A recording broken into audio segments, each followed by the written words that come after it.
کسی صاحب نے سوال کیا کہ عشاء کی نماز جو پڑھتے ہیں تو بعض اسلامی بھائی جو ہیں صرف 4 فرض اور 2 سنت اور 3 وتر پڑھتے ہیں، تو کیا ان کی نماز ہو جائے گی؟ تو یہ مسئلہ حاضر ہے اور اس کو دوسروں تک بھی پہنچانے کی کوشش کریں اور اس ویڈیو کو پورا دیکھیں۔ اگر آپ نئے ہیں چینل پر تو چینل کو سبسکرائب کریں تاکہ ہر ویڈیو کی نوٹیفیکیشن سب سے پہلے آپ کے پاس پہنچ سکے۔ آئیے اس سوال کا جواب جو حاضر ہے۔ تو بہت سارے اسلامی بھائی کیا ہوتے ہیں جو عشاء میں فرض نماز سے پہلے جو سنتیں ہوتی ہیں 4 سنتیں، تو وہ ہوتی ہیں غیر مؤکدہ، جن کو بعض اسلامی بھائی نہیں پڑھتے ہیں، ٹھیک ہے۔ اگر وہ پھر فرض پڑھتے ہیں، فرض کے بعد میں پھر 2 سنتیں کیا ہے مؤکدہ ہیں، پھر 2 نفل ہیں، پھر 3 وتر واجب ہیں، پھر اس کے بعد میں 2 نفل ہیں۔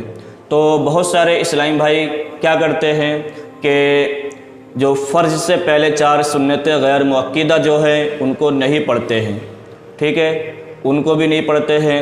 پھر فرض کے بعد میں جو فرض پڑھتے ہیں، پھر فرض کے بعد میں جو 2 سنتیں مؤکدہ ہیں اس کو ادا کرتے ہیں، پھر نفل جو ہیں وہ نہیں پڑھتے ہیں، پھر نفل کے بعد میں جو 3 وتر ہیں واجب ہیں وہ پڑھتے ہیں، پھر وتر کے بعد میں جو 2 نفل ہیں وہ نہیں پڑھتے ہیں۔ تو بہت سارے اسلامی بھائیوں کو یہ بھی دیکھتا ہے کہ بعض اسلامی بھائی جو ہیں دوسروں پر نظر رکھتے ہیں کہ یہ غیر مؤکدہ پڑھے گا یا نہیں پڑھے گا، یا یہ نفل نماز پڑھے گا یا نہیں پڑھے گا، یا اس کو اپنے دل میں برا جانتے ہیں۔ تو یہ کیا جاہلانہ خیالات اپنے ذہن سے نکال دیجئے، ٹھیک ہے۔ جو عشاء کی نماز ہے 4 فرض سے پہلے جو 4 سنتیں ہیں وہ غیر مؤکدہ ہیں۔ اگر کوئی اسلامی بھائی ان کو پڑھے گا تو ثواب ملے گا، اور اگر نہیں پڑھے گا تو کوئی ثواب اس کو نہیں ملے گا، نہ ہی اس پر کوئی گناہ نہیں ہوگا۔ تو ہم کون ہوتے ہیں کہنے والے کہ اس نے 4 سنتیں غیر مؤکدہ نہیں پڑھی ہیں؟ جب اللہ نے ہی اس کو ضروری نہیں سمجھا تو آپ لوگ کون ہوتے ہیں دوسروں کو کہنے والے، زبردستی کروانے والے کہ آپ نے یہ کیوں نہیں پڑھی، چاہے غیر مؤکدہ کیوں نہیں پڑھی، ٹھیک ہے۔ اب فرض کے بعد میں جو 2 سنت آتی ہیں وہ پڑھتا ہے، پھر نفل نماز نہیں پڑھتا ہے۔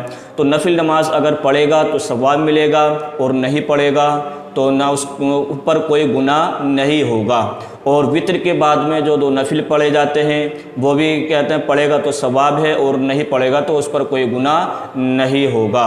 اب جو اسلامی بھائی 4 فرض، ٹھیک ہے، اور 2 سنتیں اور 3 وتر جو ادا کرتے ہیں تو یہ بھی جائز ہے۔ عشاء کی نماز میں 4 فرض، 2 سنت مؤکدہ اور 3 وتر واجب جو ہے، اس سے بھی کیا ہماری عشاء کی نماز جو ہے ہو جائے گی، ٹھیک ہے۔ جو ہمارے ذہنوں میں جو یہ سوال کرتا ہے چلتا ہے کہ جو اسلامی بھائیوں کے اوپر نظر رکھتے ہیں کہ یہ غیر مؤکدہ سنتیں جو ہیں پڑھے گا یا نہیں پڑھے گا، بہت سارے اسلامی بھائی ایسے بھی ہیں جو دیکھتے ہیں، نظر رکھتے ہیں، تو یہ ذہنوں سے اپنے نکال دیجئے۔ اگر کوئی اسلامی بھائی 4 فرض، 2 سنتیں اور 3 وتر بھی اگر عشاء کی نماز میں ادا کرتا ہے تو اس کی نماز کیا ہے ہو جائے گی۔